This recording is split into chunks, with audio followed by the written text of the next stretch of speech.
बच्चों, आपका पाठ चल रहा था तुलसीदास जी का। और तुलसीदास जी में विनय पत्रिका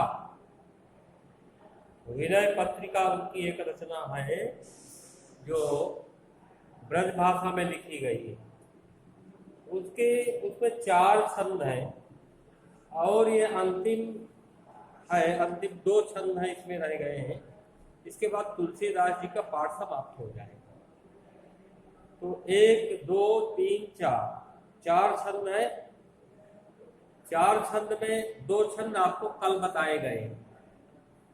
जहां तक कल बताया गया था उसी के आगे आपको देखना। हे हरि कसन हरहु भ्रम भारी। हरि के कई अर्थ होते हैं। हरि माने भगवान के जितने रूप होते हैं, चाहे विष्णु हो, चाहे शिव हो, चाहे ब्रह्मा हो, या जितने भी अवतार हुए हैं हरि कहते हैं। कृष्ण हो, हरि माने जल भी होता है, हरि माने बंदर, हरि माने सिंह ना। इस तरह से हरि के कई रूप होते हैं। तो जिसकी जहां आवश्यकता होती है उसी हिसाब से उसका प्रयोग किया जाता है। तो तुलसीदास जी कह रहे हैं इस अगले छंद संख्या 3 में विनय पत्रिका में, हे हरि कसन हरहु भ्रम भारी। भ्रम से एक अलंकार बनता है जिसको हम भ्रांतिमान अलंकार कहते हैं। भ्रम से एक अलंकार बनता है जिसको हम भ्रांतिमान अलंकार कहते हैं। भ्रम हो जाए, है ना। जैसे रात के अंधेरे में आप कहीं जा रहे हैं और आपके पैर पे कोई रस्सी का टुकड़ा लग जाए तो आपको ये होगा कि आज मुझे बच गए, नहीं तो सर को डस लिया। आज से जीवन की अंतिम लीला यही समाप्त हो जाती है। बहुत बड़ा सर्प था, बहुत मोटा था, वो पैर में लिपट गए का वो काटा नहीं। लेकिन भ्रम कैसे दूर होगा? उस भ्रम के लिए जब आप दीपक लेकर के, प्रकाश लेकर के उसको देखें कि वास्तव में सर्प है कि और कोई चीज, जब आप देखेंगे तो ये देखें कि रस्सी का टुकड़ा है, सर्प नहीं। तो जब रस्सी का टुकड़ा आपने देख लिया तो आपका भ्रम दूर हुआ। उसी प्रकार ये संसार, संपूर्ण संसार भी भ्रमात्मक है। सब भ्रम है, यहाँ कुछ नहीं। इस भ्रम को कौन दूर कर सकता है? केवल वो ईश्वर। परमात्मा के अलावा और किसी में ऐसी कोई शक्ति नहीं है जो हमारे आपके या संसार के किसी भी जीव का भ्रम दूर कर सके। और भ्रम बड़ी खराब चीज होती है ना। बिल विचार कर नाग सुन में घुसने लगा विषैला सांप, काली ईख समझ कर विषधर ने तब उठा लिया को आप। भ्रम है दोनों को। तो तुलसीदास जी भगवान राम से निवेदन कर रहे हैं कि हे हरि, हे श्री राम, कसन हरहु भ्रम भारी। मेरे भ्रम को आप दूर करें। आप ही इस भ्रम को दूर करने में समर्थवान है। जब जब इमृषा सत्य भाषे, जब लगी नहीं कृपा तुम्हारी। ये जीव, ये मनुष्य सत्य कब बोलता है? जब आपकी कृपा हो जाए। जब आपकी कृपा हो जाती है तब वो व्यक्ति सत्य बोलता है। जब तक आपकी कृपा नहीं होगी तब तक वो जीवन में झूठ बोलेगा। कोई व्यक्ति झूठ बोल रहा है, असत्य भाषण कर रहा है, तो आप ये समझ लीजिए कि वो उस पर राम की कृपा नहीं है, उस पर परमात्मा की कृपा नहीं है।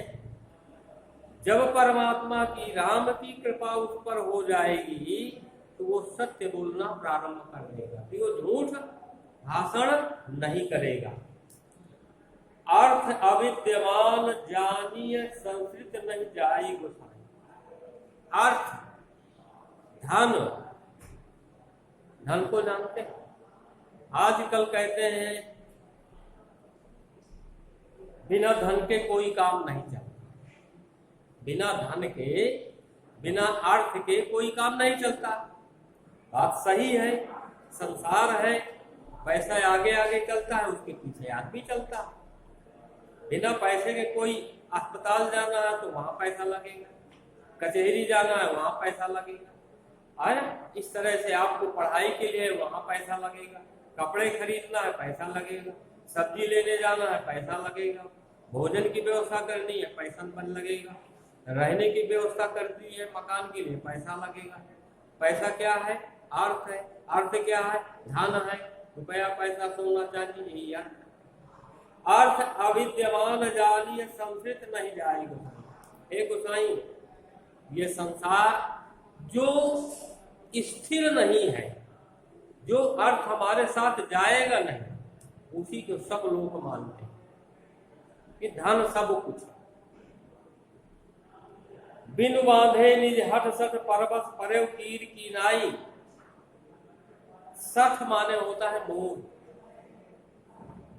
और यह जीव बिना बांधे हुए अपने को बंधा हुआ महसूस करता है।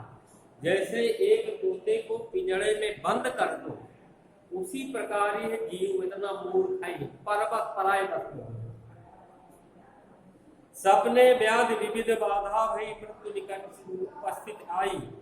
जब व्यक्ति रात में सो जाता है तो स्वप्न में तमाम प्रकार की समस्याएं उत्पन्न हो जाती हैं, और यहाँ तक होता है कि अब हम बचेंगे नहीं, बहुत बीमार हैं, है ना।